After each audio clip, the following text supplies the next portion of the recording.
চায়ের পাতার রং কি? চায়ের পাতার রং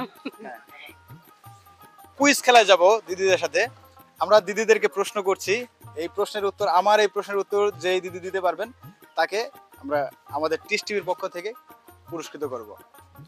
আচ্ছা দিদি, আপনারা তো সারাক্ষণ এই চা বাগানে কাজ করেন, তাই না? আচ্ছা বলেন, চা পাতার রং কি বলেন তো, কে বলতে পারবে? চায়ের পাতার রং কি? চায়ের পাতার রং বলেন তো, চায়ের পাতার রং কি?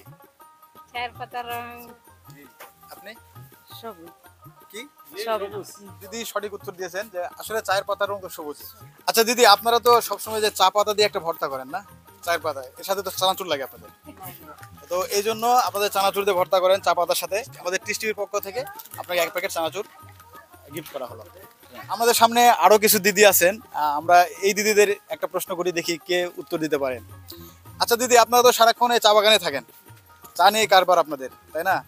আচ্ছা আমি একটা প্রশ্ন করি আপনাদের, এই প্রশ্নের উত্তর যে দিতে পারবেন আমাদের পক্ষ থেকে আপনাদের একটা পুরস্কার দেওয়া হবে। তো এমন একটা জিনিস গাছে থাকতে সবুজ থাকে কিন্তু পানিতে দিলে কালো হয়ে যায়, হ্যাঁ কি এটা বলেন? চা পাতা চা পাতা। ধন্যবাদ আপনাকে সঠিক উত্তর দেওয়ার জন্য। আসলেই চা পাতা যেটা, এগুলো গাছে থাকতে সবুজ থাকে, পানিতে দেওয়ার পর আমরা কালো হয়ে যায়। সঠিক উত্তর দেওয়ার জন্য দিদিকে আমরা আমাদের টিস টিভির পক্ষ থেকে 1 প্যাকেট চানাচুর গিফট করছি। আর চানাচুর গিফট করার উদ্দেশ্য কিন্তু এখানে আছে যে চা শ্রমিক যারা আছে ভাই বোনেরা, ওনারা কিন্তু চা পাতার একটা ভর্তা তৈরি করেন, আর চা পাতার ভর্তার সাথে এই চানাচুর লাগে, যার জন্য এই চানাচুরটা আমাদের পক্ষ থেকে গিফট করা, এটা আমাদের পক্ষ থেকে।